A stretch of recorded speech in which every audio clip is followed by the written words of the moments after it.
So welcome back, everybody. It's time for our interview segment of today's show.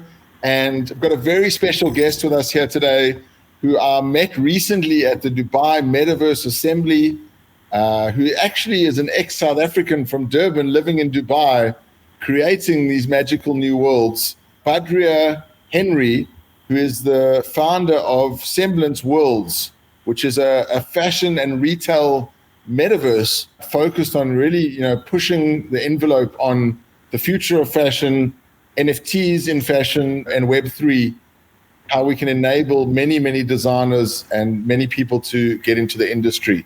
Badrriya, great to be here with you as a robot avatar. How are you doing? Thank you. Thank you so much for having me in your beautiful, immersive environment. It's really special. Well, here we are in Victoria Falls in Zimbabwe. It's gorgeous. This is just one environment of many sort of inspirational landmarks that we've been developing in Africa, Ubuntuland. It's awesome. I'm so impressed of how far you've come with your project as well. It looks amazing. Yeah, so I think it's still very early days for all metaverses. And I mean, being in Dubai, and we've just been to the Dubai Metaverse Assembly. Do you want to tell us a little bit about what you're seeing in Dubai? It's currently GTech on now, from your point of view. From my city, I mean, we're so heavily going in the direction of the metaverse, and we want to explore the technology and understand how it makes sense for the future. Being that Dubai is a very future-driven city where innovation pretty much drives the city. So we're definitely looking in that direction. It's happening. It's not a question of whether it's going to happen. It is happening. And it's such an exciting place to be in. Everyone's talking about it. It's the buzzword everywhere. And we're looking at how to explore this, how it makes sense for brands. It's also a very good space to be in because conversations, anything related to the metaverse, conversations are happening. People are wanting to engage and come to events to understand it a bit more. So a lot of open discussions are happening. And of course, this week is GITEX. I don't live too far from the World Trade Center, and traffic is crazy. There are thousands of people going to GITEX. I can't even get out of my building without me have to pre-plan 30 minutes ahead of time to get out. We have a panel discussion tomorrow, actually, on Semblance World at the Exverse in GITEX. So we're looking very forward to that as well. Fantastic. And I mean, just before we get into the meat and hear about what you've been doing with Semblance World, I just want to, just continue on this idea that Dubai is sort of leading the way in the metaverse. And at the Dubai Metaverse Assembly that we were at last week, we saw the ministers are behind it, and the leaders of Dubai are actually behind building out this metaverse in Dubai, which I thought was so incredible to see. And also the idea that they've opened up the ministry now, and you can only get 50 million people in Dubai with planes. How many planes can you land and take off? But in the Dubai Metaverse, they're planning on, triple that number, 150 million. I know. I mean, definitely, we do like to explore and experiment. So it's a very important, city where you can actually take that opportunity to experiment and explore what lays ahead. And the leaders are very much in the direction of innovation and tech. So they definitely like to experiment. They definitely like to explore. And we're lucky to be in the position where those conversations can happen and we can explore with them and show them, this is the project we're creating. How do you see it connecting? How do you see us a part of it? And they're very much open to explore that. So it's very, if you want to explore Metaverse, Dubai is definitely the city to come and check it out for sure. It's so interesting because, I mean, even if you just think about Dubai, just mushroomed in terms of innovation and building and design and creativity. And, that's the same thing that can happen in the metaverse and will happen in the metaverse. So I think it's such an important insight for everyone that's watching to take note is that, there's a lot of information in action, and you get information from action. And I think the action that's taking place is pretty remarkable. let's get into what you're doing, and tell us a little bit about Semblance Worlds and how did you get into it? So the history of Semblance World begins obviously back in lockdown, and I think a lot of experimentation around how to bring the world together, or even co-workers together when we're so separated, was we were looking at strategies and ways to do that. And of course, the fashion industry was looking into how to kind of innovate and explore how we could bring fashion weeks to realization, how we could bring the community together. And so at that time, we were supposed to launch Africa Fashion Week Middle East when lockdown happened. And I remember we had an event that was meant to happen. It was in March. And we had to cancel it like a few days beforehand because everyone went into lockdown. And, we were so disheartened. And so we had to find ways of how to bring everyone together, but in a cool, creative way. And so that's when I decided, let me see how we could do this and how we could explore what options we have in the market. And so me and my partner at the time, Roberta Anand, we decided, okay, let's go ahead and let's explore this. We created an immersive strategy as such, and we entered a fashion hackathon. When we had done this, when we presented it, people in the fashion industry just were like, is this even possible to do? Can you actually immerse fashion? Can you actually go and explore and experiment in an immersive world? And it was a bit foreign. However, when we presented the same concept to Epic Games, they totally understood it. They got it right away. They understood the technology that we needed and the support that we needed. And from there, we built, they supported us and gave us a grant to build Semblance World.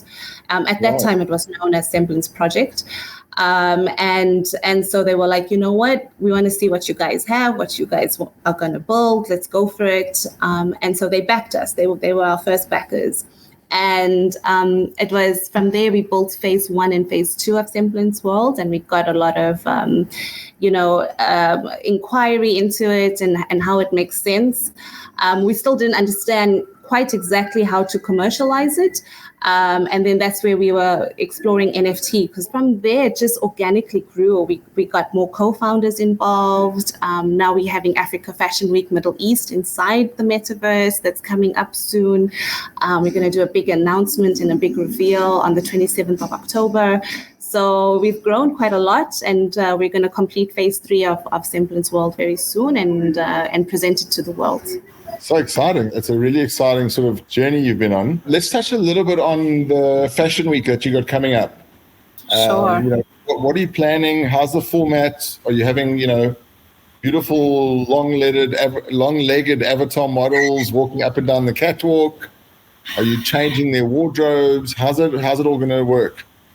All right. So we're doing a small teaser. So at the moment, we're going to reveal something special on the day of.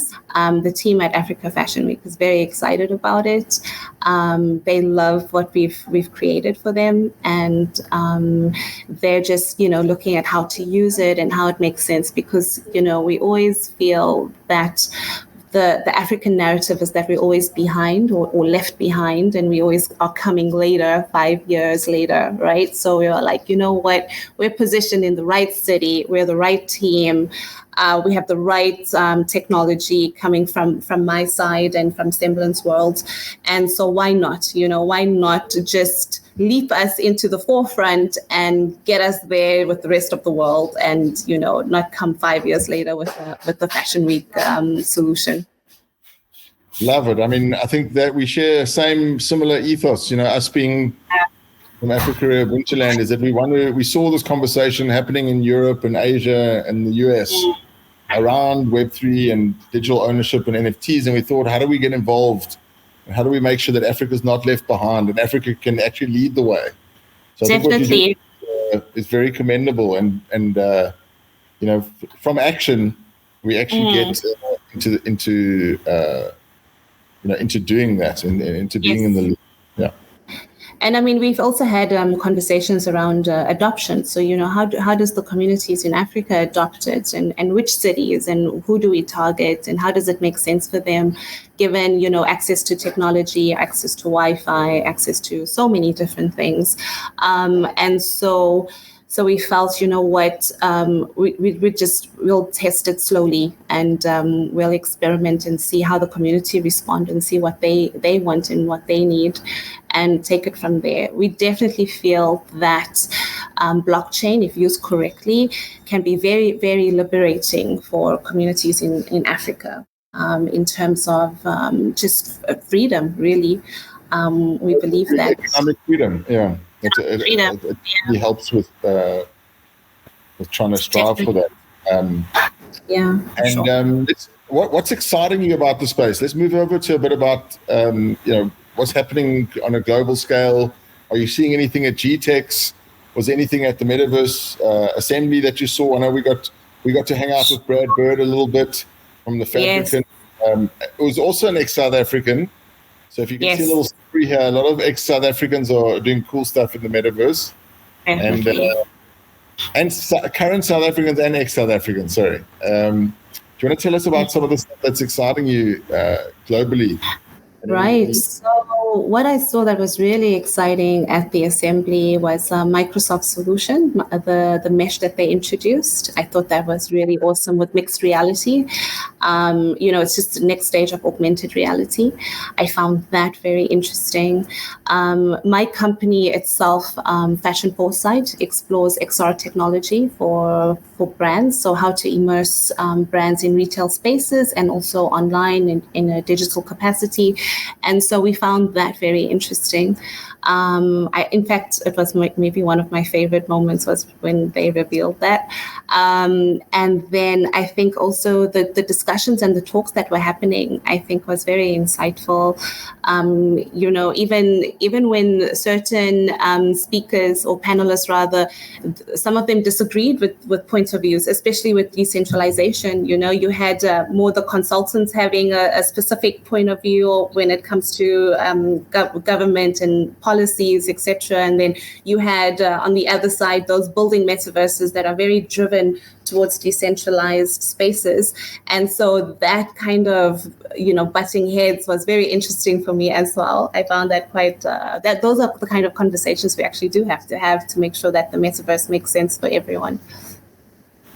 Yeah, I absolutely agree. You need a bit of debate to actually come to solid answers.